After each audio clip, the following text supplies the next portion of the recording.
Hello, everybody, and welcome to the TeacherCast Educational Broadcasting Network. My name is Jeff Bradbury. Thank you so much for joining us today and making TeacherCast your home for professional development. Tonight, we are talking about professional development and a recent survey done by Corwin. We have two amazing guests coming on today to talk all about the State of Teacher Professional Learning survey that recently came out involving over 6,000 teachers from all across the globe.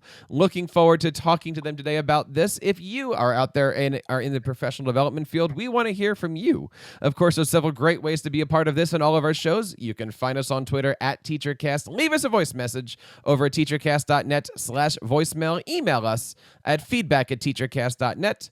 And of course, subscribe to this and all of our shows at teachercast.net/iTunes and teachercast.net/YouTube.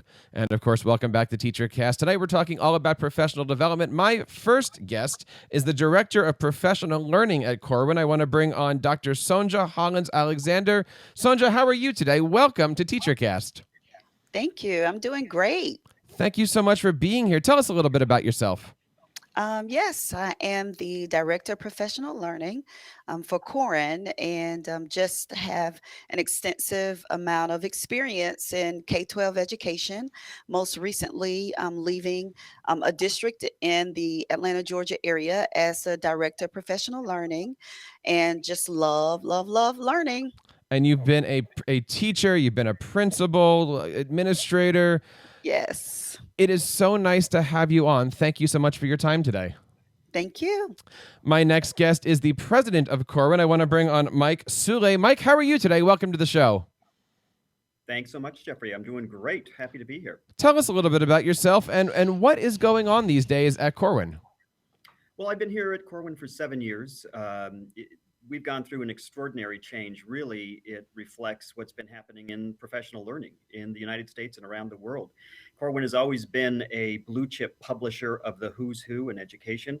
And now, as we've become a full professional learning organization, we represent our authors' work in every form. So whether it's video resources, face-to-face workshops and training, institutes that we're doing, as well as long-term sustained professional learning in school districts all across the country and now moving internationally. It's been an exciting ride, and working on things like this survey in partnership with the NEA and Learning Forward helps us really understand the state of what's happening in professional learning. Well, let's talk about that. Over the last couple weeks on TeacherCast, we have been talking about professional development, from the role of the technology coach, from the role of professional development. Here we are, of course, at that time where school districts are starting back up, and the first couple days are all about professional development. I'm excited to hear about this. Talk to us a little bit about this survey. I understand over 6,000 teachers took part in it. Yeah, 6,300 teachers really being able to have their voice heard, we hope. Again, a unique survey because, as I had stated earlier, Corwin partnered with Learning Forward. Learning Forward, of course, is the author of the professional teacher standards that so many states have adopted, and we have a proud, long history of working with Learning Forward. Sonja actually is former president of Learning Forward Georgia, so her expertise is really important to us here at Corwin. And then the NEA, of course, and the advocacy work that they do on behalf of teachers puts this survey in a really unique place. Public-private partnership in terms of hearing what folks are saying.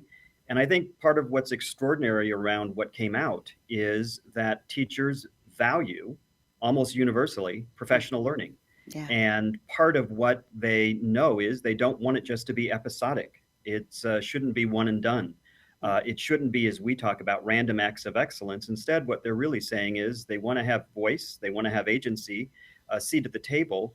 But most importantly, they want it to be job embedded, and they want to do this on a regular basis because they want to personalize the work that they're doing, because they know that's going to have an impact not only on their practice, on their profession, but most importantly on their kids.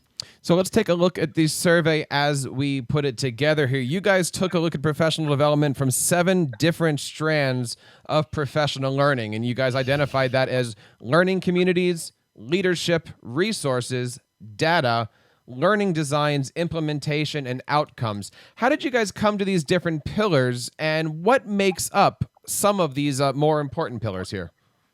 Well, as you just noted, there are seven, and those seven broad categories are the seven standards of professional learning, which are, extensively researched by Learning Forward organization.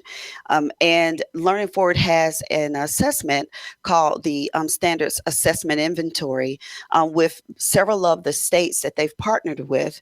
That inventory and that assessment has been given to teachers across the country. And so those seven areas are very powerful and have been research based to be closely aligned with teacher development and effectiveness and impact in the classroom.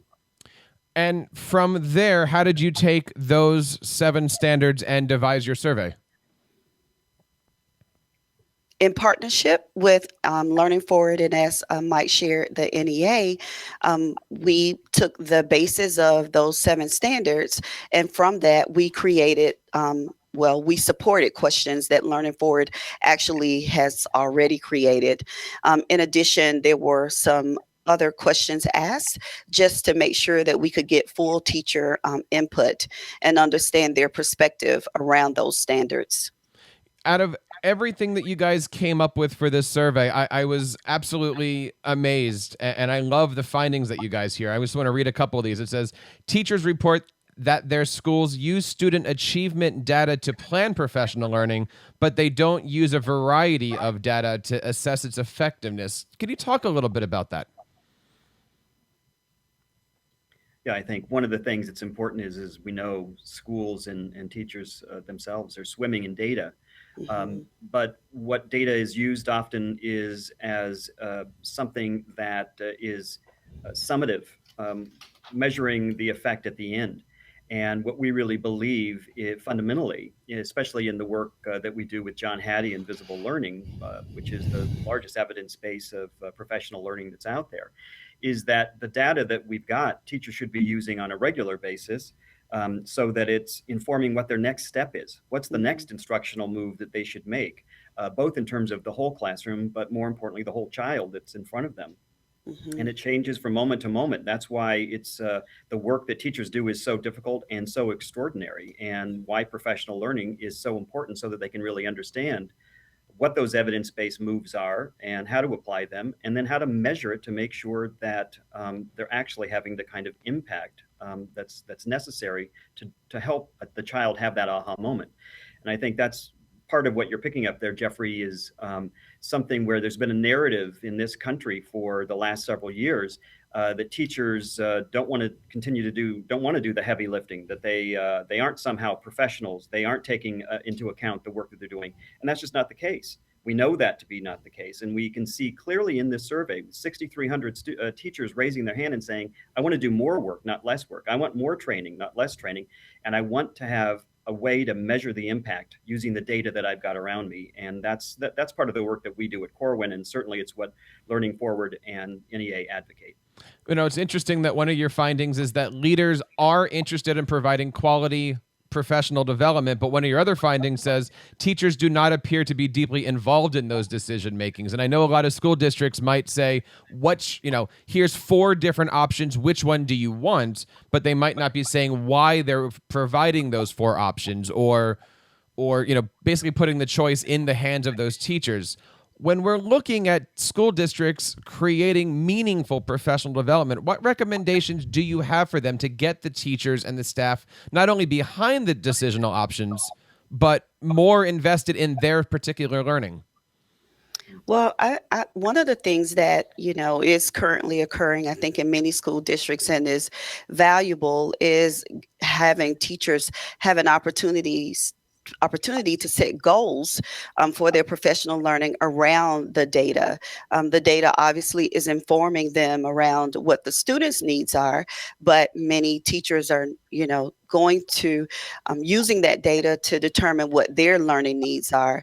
And so one of the strategies that's effective is giving teachers an opportunity to actually set goals where they are seeking measures by using other aspects of data. Student performance is one of them, but other aspects of data that they can collect from each other, such as peer-to-peer observations, going to each other's classrooms after a professional learning opportunity occurs.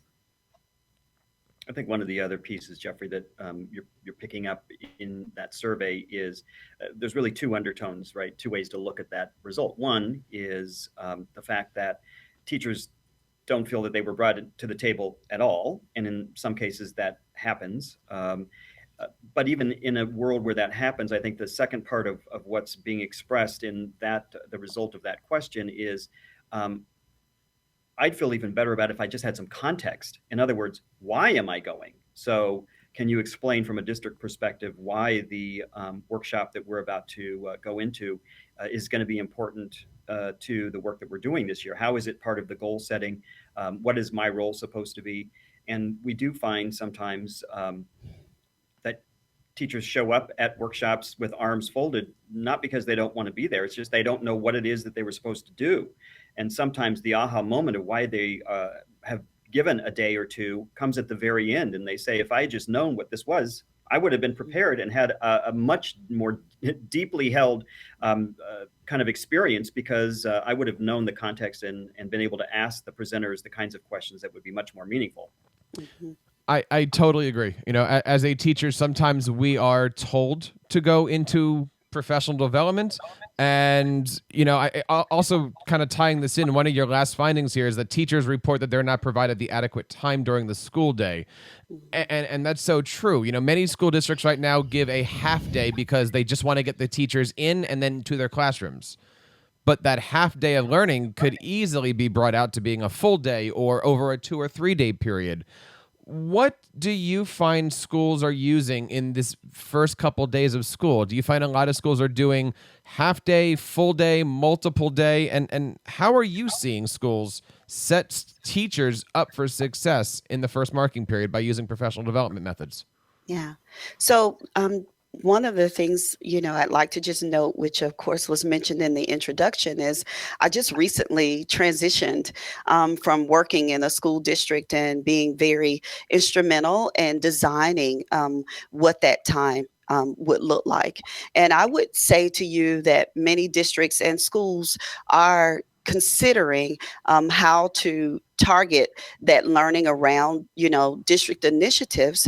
But in addition to that, what are the specific needs for their school?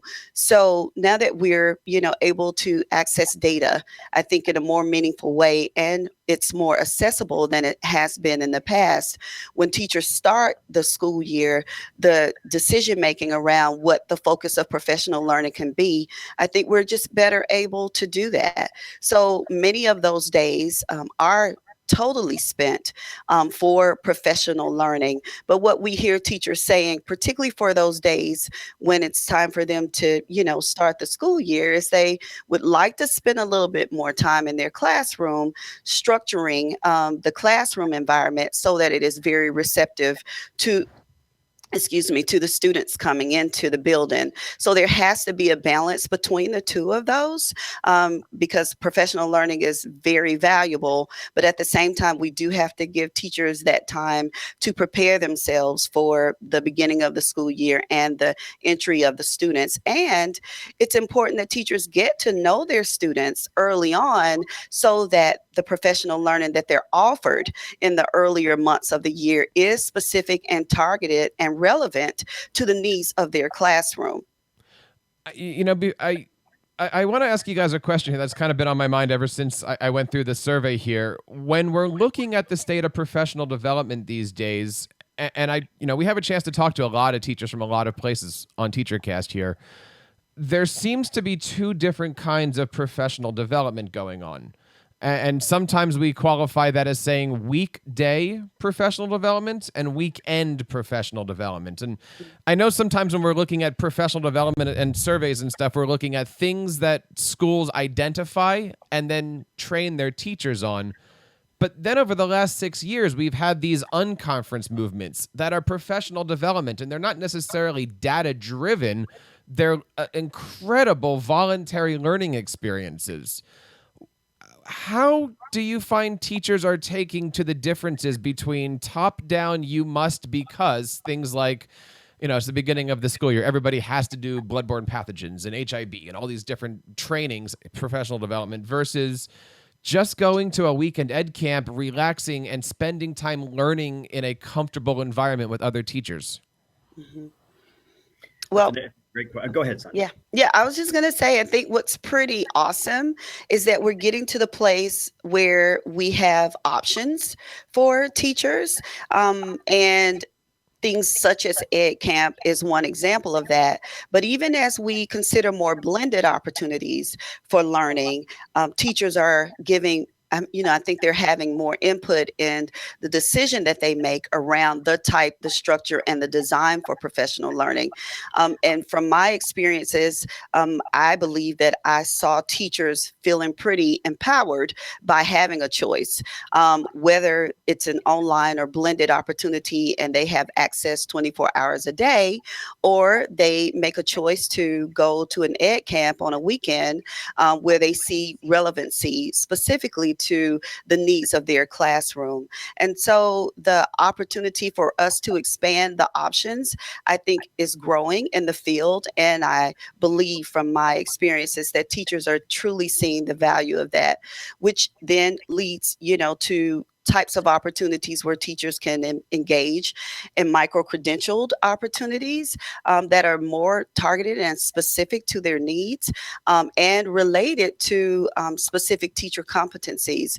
And so you're right that there has been an expansion of options in the field, and my perception as well as my experience is that is truly being valued by teachers. Mike, how do you feel? Well, I agree. Obviously I agree with what Sonja just said, and I think there's a couple of trends that we pick up on and have seen in the development of professional learning. I've been working in this field for 25 years, and I think if we were talking even not too many years ago, what most school districts would be doing right now is putting on a show for a day or half a day, and have someone who is fun and funny and uplifting and inspirational, and as I would say, sprinkling fairy dust on folks and congratulating them for being noble teachers and patting them on the back, and that's the way we kick the school year off. Not a lot of substance that's there. And what's happened over the last several years is you no longer have to have conversations where you're really talking about the fact that professional learning needs to be sustained, job embedded, and data informed and evidence based in over many years. Where the magic happens is in the classroom. So the professional learning that you're talking about, that's weekday, we certainly are involved in that. But what you saw from that survey is teachers are saying we need to have the skills so that it's every day. And when we're talking about in the institutional setting and what professional learning opportunities are going to be provided, they want to have things that are relevant, that make sense to them, that are impactful, that respect their time and intelligence and professionalism. And so I think we're getting even more sophisticated about what we're doing and the level of conversations that we're having on the weekday pieces. If there's anything that's a criticism around the weekday portion, just to stay on your theme, is that the episodic piece of professional learning is hardwired into the class schedule. And that's the other piece that you see in that survey, which is saying, not that they don't mind going to the workshops as long as they're relevant, but they want to be able to interact with the other adults in the building on a regular basis too. And so I think that's why you've got that other trend that you were talking about, which is the weekend, which is, again, really speaking to the fact that teachers value their learning and that they are going to challenge themselves in ways to become the best professionals possible because they really care about those kids in those classrooms, and they want to challenge themselves. And so I think it's, in both cases, they're incredibly valuable. One is about the institution, sort of driving the vision of what the professional learning experience is going to be, and the other, the individual, driving that decision around what she wants to learn over the weekend. As we're looking at the different types of professional development and we take a look at what is the future here, I want to bring up one more kind of professional development that teachers are partaking in, which is the nonstop, the Facebooks, the Twitters, the Instagrams, the hashtag chats. How do you guys, as people who have studied this from all different areas, standards based, how do you see social media becoming more and more a part of professional development? Should schools be giving teachers hours or hour credits for Twitter chats? Yeah, that's a great question. I think we're still learning an awful lot. I think the adoption curve, interestingly, when you look at some of the statistics, technology use in the classroom, we lag behind most other industries. But teachers are leading the charge in terms of the use of social media and the way that they're communicating and learning from one another. And so, again, we've seen this transition from someone, we used to talk about someone buying a book, reading it over the weekend and using it in their classroom on Monday. That's just not as relevant any longer. They're asking for questions. They need solutions. They need resources for the next passing, during the passing period. And so that's why they're using Twitter and Instagram and other things. We think that there's a real revolution that is coming. And we're trying to figure that out. And, that's the kind of feedback that we want to get from the folks who listen to your show on a regular basis. That's who informs the development of what we do. We do the work that we do in service of and in support of teachers and educators. And so we'll be evolving right along with them. But I have to say that revolution is coming, and teachers are going to want, and I think will end up demanding, credit for that time spent, and it's probably time well spent. And I think that's where some of the micro credentials come in. I think that's where some other opportunities where you can have an outside source validate and verify the rigorousness of the work that they're doing in many forms is there's going to be new markets built from that standpoint.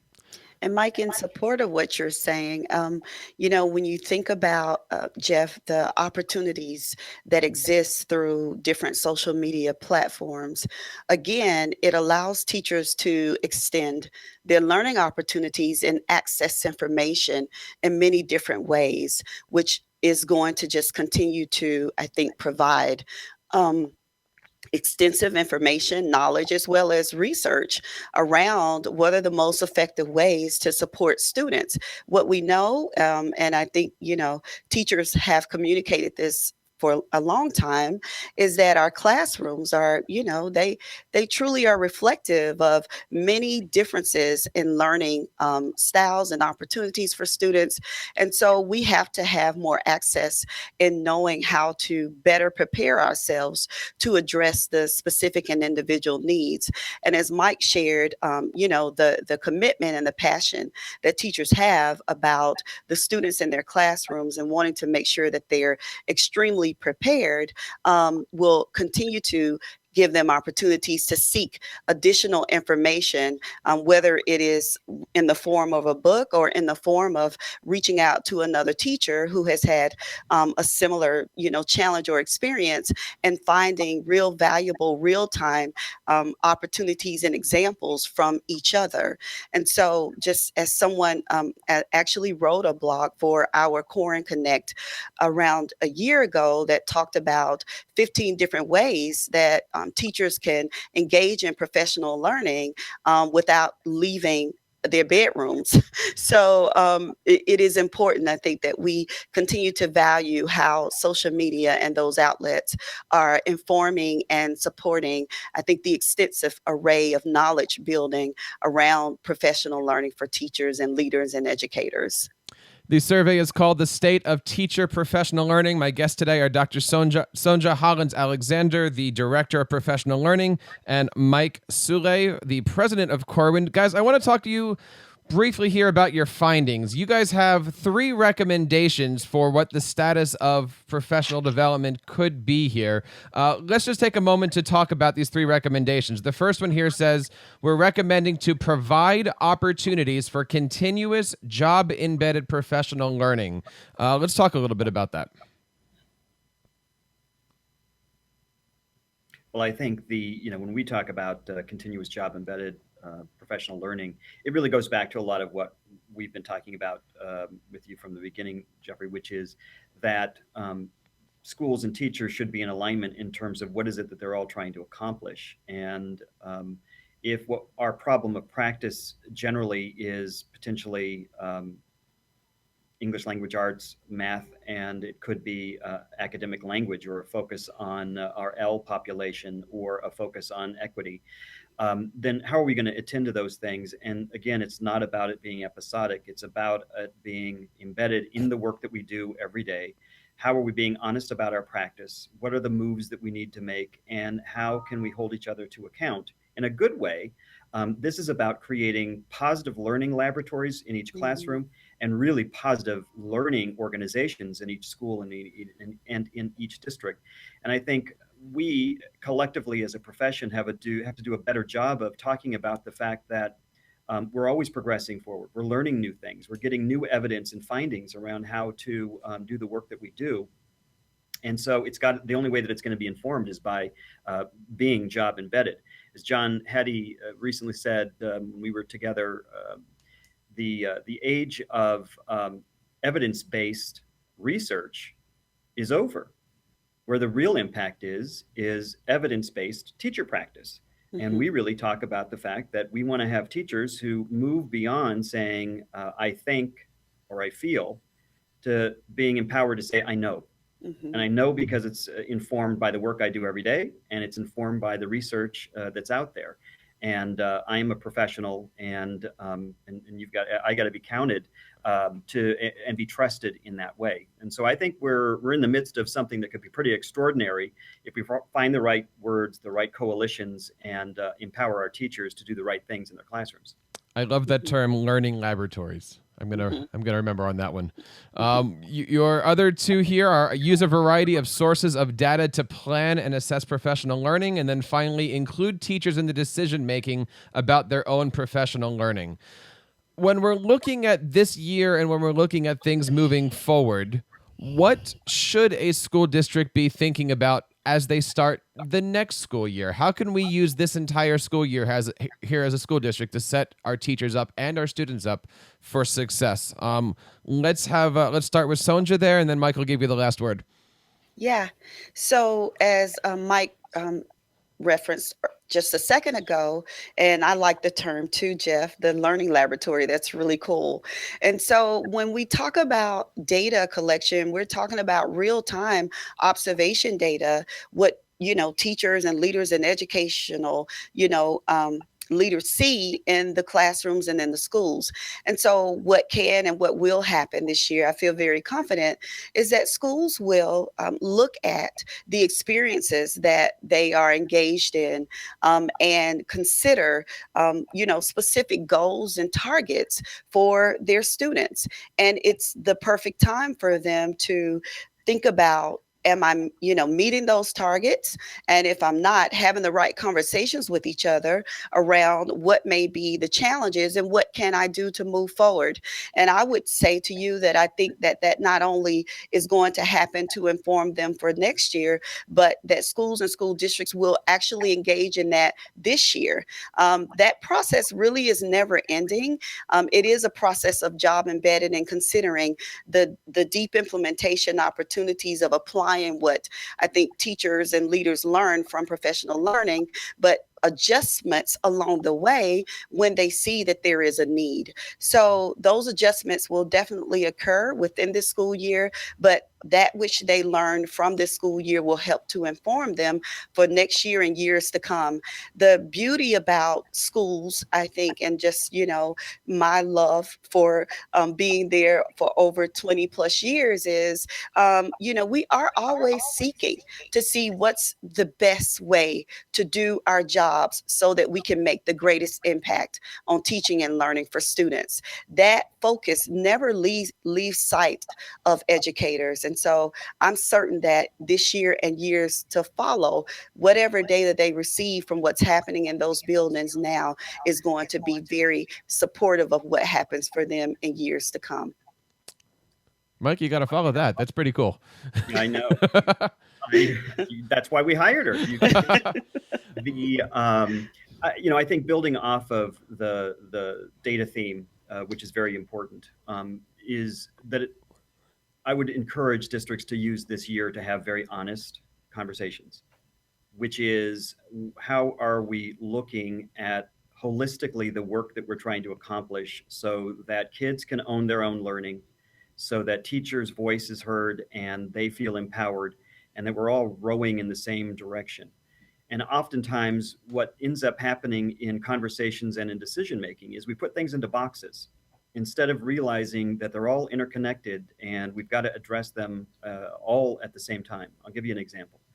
Oftentimes, equity and access issues are ones that are put on the back burner until we deal with literacy and math challenges because our scores are going down, or because we've got other issues to deal with, like classroom management. Classroom management issues often go away when you actually deal honestly headlong with the equity and access issues that you've got, or challenges that you've got. And that means having some hard and often uncomfortable conversations. So it's about gathering that data. It's about setting up the conversation and being honest. It's about mapping out the direction of where you want to go, not over the next year, but over the next 3 to 5 years, so that we are providing the greatest opportunity to those kids that are coming into our schools every day, whose parents are trusting us and whose kids are trusting us to inspire them. We can't forget that. And the other part is we always talk about the bad things that are going on. There are more good things going on than aren't. And in those honest conversations, it's also about highlighting and charting. Where do we need to be celebrating? Where do we need to be shouting from the rooftops about what it is we know and what's happening and what good things we're doing 80% of the time with folks. And we often in this profession don't celebrate the amazing achievements that we have. And we fundamentally feel at Corwin that public education is the cornerstone of democracy. And so really rigorous conversations, being really clear about the fact that this is hard work, but it's the right work. That's what folks have got to do in the next year, if they haven't done it already, to set them up for success and ultimately our kids and society for success for the long term.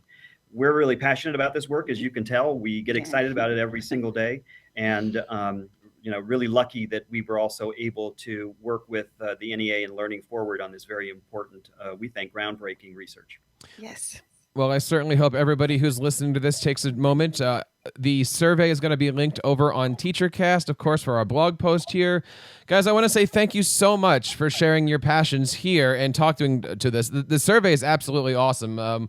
I hope you guys out there who are listening or watching, I'll certainly make sure that it's linked on iTunes and linked on YouTube to everybody.